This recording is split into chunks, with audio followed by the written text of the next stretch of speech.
ಇನ್ನ ಮಧ್ಯಪ್ರಾಚ್ಯದಲ್ಲಿ ನಡೀತಾ ಇರೋ ಯುದ್ಧ ಅಂತ್ಯವಾಗುತ್ತಾ ಅಥವಾ ಮುಂದೆ ಮತ್ತಷ್ಟು ಭೀಕರವಾಗುತ್ತಾ ಅನ್ನೋದು ಸದ್ಯ ಆತಂಕ ಕಾಡ್ತಾ ಇದೆ. ಭವಿಷ್ಯದ ಕಾರ್ಯತಂತ್ರಗಳ ಕುರಿತು ಅಮೆರಿಕ ಅಧ್ಯಕ್ಷ ಡೊನಾಲ್ಡ್ ಟ್ರಂಪ್ ಮಾತನಾಡಿದ್ದಾರೆ.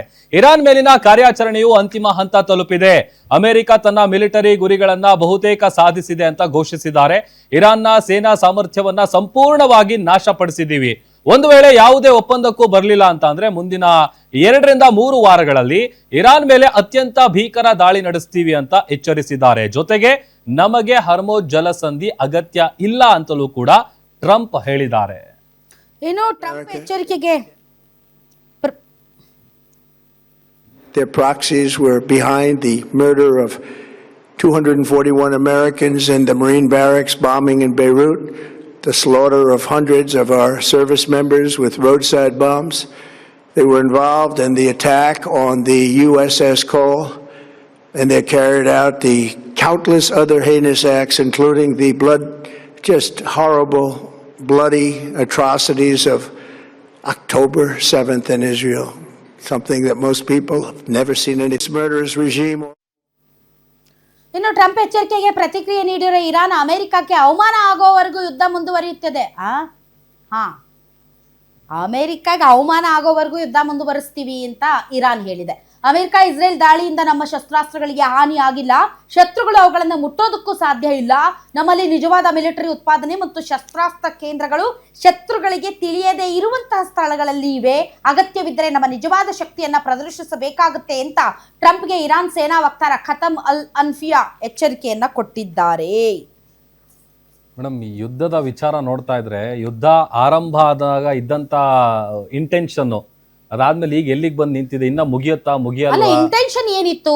ಇಸ್ರೇಲ್ ಮತ್ತೆ ಇರಾನ್, ಅಮೆರಿಕ ಇರಾನ್ ಮೇಲೆ ದಾಳಿ ಮಾಡೋದಕ್ಕಿದ್ದಂತ ಮುಖ್ಯ ಕಾರಣ ಏನು? ಅದೇ ಪರಮಾಣು ಇದನ್ನ ಸ್ಟಾಪ್ ಮಾಡಬೇಕು ಅಂತ. ಸೊ ಅವ್ರಿಗಿದ್ದೇನು ನ್ಯೂಕ್ಲಿಯರ್ ಪ್ರೋಗ್ರಾಮ್ ಅನ್ನ ತಡಿಬೇಕು ಅಂತ.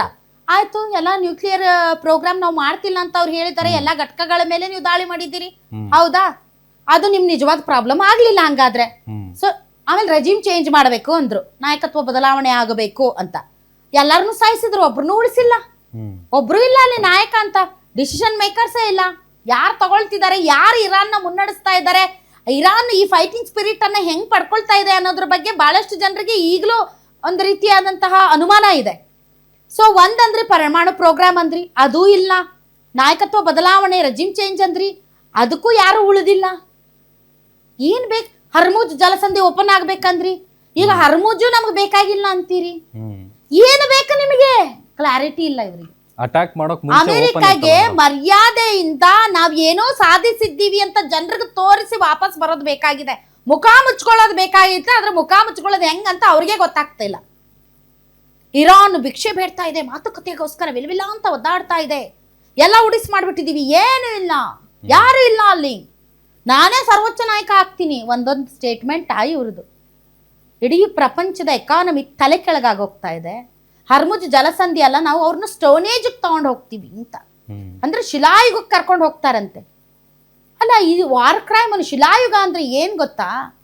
ಕಾರ್ಪೆಟ್ ಬಾಂಬಿಂಗ್ ಅಂತಂದ್ರೆ ಎಲ್ಲ ಉಡಿಸ್ ಮಾಡ್ಬೇಕು. ಅಲ್ಲಿರುವಂತ ಪ್ರತಿಯೊಂದು ಕಟ್ಟಡ, ಪ್ರತಿಯೊಂದು ಹಾಸ್ಪಿಟಲ್, ಪ್ರತಿಯೊಂದು ಶಾಲೆ, ಪ್ರತಿಯೊಂದು ಕೈಗಾರಿಕೆ, ಪ್ರತಿಯೊಂದು ಜನವಸತಿ ಪ್ರದೇಶ ಎಲ್ಲವನ್ನು ಉಡಾಯಿಸ್ಬೇಕು. ಇವ್ರು ಶಿಲಾಯುಗಕ್ಕೆ ಕರ್ಕೊಂಡು ಹೋಗ್ಬೇಕು ಅಂತಂದ್ರೆ ಏನ್ರಿ? ಈಗ ಗಾಜಾನಂತೂ ಹಾಳು ಮಾಡಿ ಕೆಡವಿದ್ರಿ. ಒಬ್ರಾದ್ರೂ ಲೆಬನಾನ್ ಬಗ್ಗೆ ಮಾತಾಡ್ತಾರೆ ಈಗ? ಮಾನವೀಯತೆಗೆ ಬೆಲೆನೇ ಇಲ್ವಾ ಇವರಿಗೆ? ಶಿಲಾಯುಗಕ್ಕೆ ಕರ್ಕೊಂಡು ಹೋಗ್ತಾರಂತೆ. ಈಗ ಅವರು ಹರ್ಮುಜ್ ಜಲಸಂಧಿ ಹಿಡ್ಕೊಂಡು ಕೂತಿದ್ದಾರೆ. ಕ್ಲಾರಿಟಿ ಇಲ್ಲ ಇವರಿಗೆ. ಇರಾನ್ ಏನ್ ಹೇಳ್ತಾ ಇದೆ? ಅಲ್ಲ, 250 ವರ್ಷಗಳ ದೇಶದ ಇತಿಹಾಸ ಇರುವಂತ ನೀವು ನಮಗೆ 6,000 ವರ್ಷದ ಹಳೆಯ ನಾಗರಿಕತೆಯ ಮೇಲೆ ನೀವು ದಾಳಿ ಮಾಡ್ತೀವಿ, ಸಾಧ್ಯ ಇದೆಯಾ ನಮ್ಮನ್ನ ಬಗ್ಬಡಿಯಕ್ಕೆ ಅಂತ ಅವ್ರು ಕೇಳ್ತಾ ಇದ್ದಾರೆ. ಹಿಂಗೆ ಆದ್ರೆ ಎಲ್ಲಿಗೋಗಿ 32ನೇ ದಿನ ಇವತ್ತು ಯುದ್ಧ. ಜನ ಗಾಬರಿ ಬಿದ್ದೋಗಿದ್ದಾರೆ ದೇಶದಲ್ಲಿ. ಏನಾಗುತ್ತೆ ನೀವು ಎಲ್ಲೇ ತೆಗೆದು ನೋಡ್ರಿ ಸೋಷಿಯಲ್ ಮೀಡಿಯಾ. ಲಾಕ್ಡೌನ್ ಆಗುತ್ತಾ, petrol lockdown, gas lockdown, auto lockdown, bus lockdown, ಏನ್ ಲಾಕ್ಡೌನ್.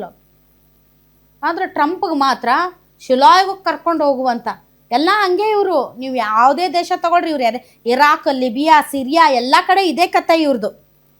ಈ ಅಂತಾರಾಷ್ಟ್ರೀಯ ಕಾನೂನುಗಳು, ಇವೆಲ್ಲ ಏನು ಸೆಕ್ಯೂರಿಟಿ ಕೌನ್ಸಿಲ್ಸ್ ಇವೆಲ್ಲ ಏನು ಮಾಡ್ತಿದ್ದಾವಂತಾನೆ ಗೊತ್ತಾಗ್ತಾ ಇಲ್ಲ. ಹುಚ್ಚಾಪಟ್ಟೆ ಹುಚ್ಚರಂಗ ಏನು ನಡೀತಾ ಇದೇನು. ಇದರಿಂದ ನಮಗೆ ಸಿಕ್ಕಾಪಟ್ಟೆ ತೊಂದರೆ ಆಗ್ತಾ ಇದೆ. LPG ಕೊರತೆ ಒಂದು ಕಡೆ ಆದರೆ ಆಟೋ ಗ್ಯಾಸ್ ಸಮಸ್ಯೆ ಆಗಿದೆ. ಆಟೋಗಳು ಮುಂದಿನ ದಿನಗಳಲ್ಲಿ ಓಡಾಡ್ತಾವ ಇಲ್ವಾ ಅನ್ನುವಂತಹ ಒಂದು ಅನುಮಾನ ಕೂಡ ಕಾಡ್ತಾ ಇದೆ. ಯಾಕೆ ಅಂದರೆ ಬೆಂಗಳೂರು ಸೇರಿದಂತೆ ರಾಜ್ಯದ ಹಲವಾರು ಜಿಲ್ಲೆಗಳಲ್ಲಿ ಗ್ಯಾಸ್ ಅಭಾವದಿಂದಾಗಿ ಬಹಳಷ್ಟು ಅಸ್ತವ್ಯಸ್ತ ಉಂಟಾಗಿದೆ. ಜನಜೀವನ ಬೆಂಗಳೂರು, ಬಳ್ಳಾರಿ, ಹುಬ್ಬಳ್ಳಿ, ಯಾದಗಿರಿ, ರಾಯಚೂರು, ಚಾಮರಾಜನಗರ, ಮಂಗಳೂರು ಸೇರಿದಂತೆ ಚಾಲಕರು ಪಾಪ ಕಂಗಾಲಾಗೋಗಿದ್ದಾರೆ.